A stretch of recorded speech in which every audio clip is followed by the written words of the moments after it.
This episode was brought to you by Skillshare.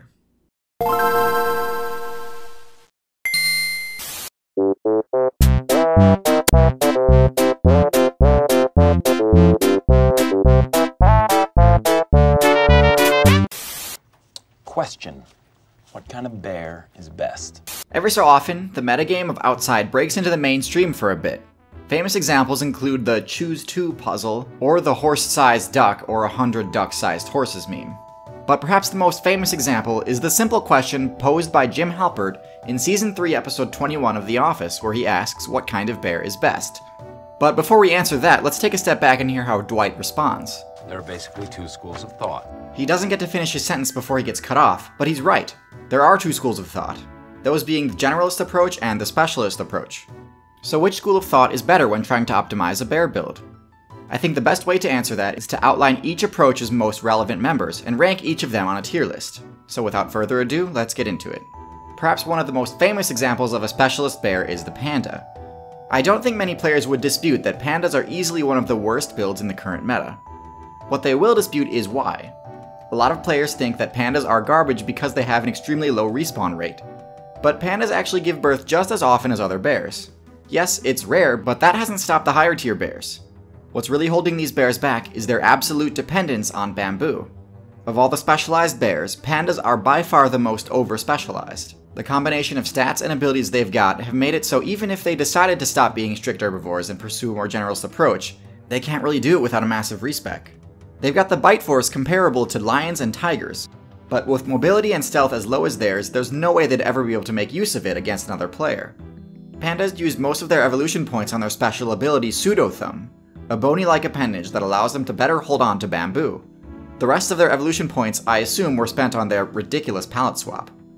This is the only bear I could even consider being below average. We have to jump all the way up to C tier before we get to the next lowest bear. Next on the tier list we have the Sloth Bear and the Sun Bear. These bears use another specialist type build, this time focusing on insects. Now, sloth bears and sun bears are miles ahead of the panda in viability. Insects, especially beehives, are a great source of XP, assuming you can tank the damage from the stings.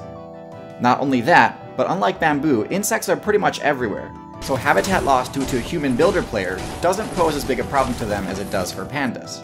What keeps them down is that although they're great at tearing into well-fortified ant and bee bases, they're actually not very good at defending themselves.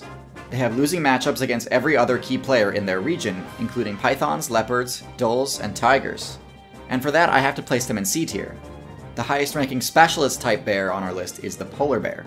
The polar bear is one of the biggest land predators in the entire game, but despite their ridiculously high power stat, they have pretty bad matchups against the other popular Arctic classes. I've actually done an entire video on the Arctic meta, which you can watch here, but the long and short of it is that their immense strength doesn't really come in handy that much, since their best strategy to score limbs on seals is to catch them off guard when they come up to recharge their stamina gauge.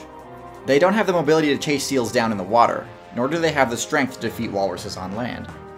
So in my opinion, there's far too much luck involved in the polar bear gameplay to rate them any higher than B tier. So that's all of the specialist bears, now we're on to the generalist bears. Generalist builds, if done right, will pretty much always outclass their specialized counterparts, since they're much more prepared to cope with the rapid shifts of the meta, like for example if human players need materials to build their forts, or if the ice starts to melt. In addition, these next builds differ from the others because they've got the bear's signature move, Hibernate. Hibernation is key to the success of the bear players, because it allows them to completely skip the time of year that they're least suited to. Now, this does incur some difficulty on the player, since if they fail to collect enough loot to get them through the winter, hibernation will actually drain their HP and possibly even lead to a game over. But if the bear's abilities are used correctly, this shouldn't be too big an issue.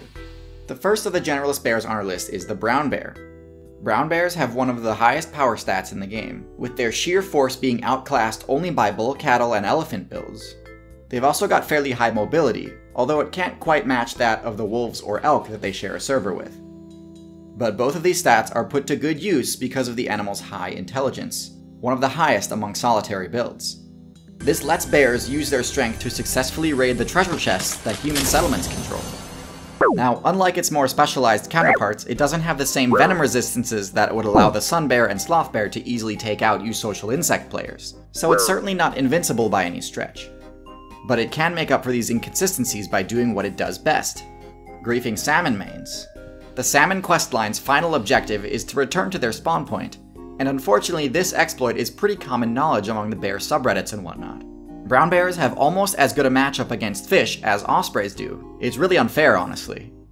There are a few varieties of brown bear, of which the grizzly is actually the weakest, sitting at the high end of A tier. The strongest variety of brown bear, the Kodiak bear, can just barely sneak its way into S tier, along with the last bear on our list, the black bear. Black bears are true champions of adaptability. When the Anthropocene patch dropped, every other North American bear actually quit the server, including one of the Ice Age meta's top tiers, the cave bear. Cave bears and the Florida spectacled bear were both specialists that were unable to adapt to the new meta, but the black bear player base has flourished. This is thanks to having slightly scaled back versions of all the brown bear's abilities, plus extremely high arboreal mobility. This allows them to get access to valuable loot sources such as tree nuts, beehives, and birds' nests. So yeah, Jim is kinda right when he says the classic line, False. Black bear. skills are essential for any effective character, but instead of spending millions of years saving up the evolution points necessary to get them, you can unlock skills right now by using Skillshare. Skillshare is an online learning community with over 20,000 classes in design, business, technology, and more. Premium membership gives you unlimited access to high-quality courses on must-know topics, so you can improve your skills, unlock new opportunities, and do the work you love. My favorite course of theirs is their one on motion graphics, which is taught by Kurtzgesagt. Join the millions of students already learning on Skillshare today with the special offer that's just for my subscribers.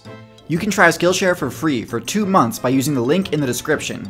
Thank you so much for watching, and if you've got an idea for a build that you'd like me to cover, please leave your suggestions in the comments below. And special thanks to my patrons on Patreon. If you'd like to see more from me, my Patreon and social media are in the description.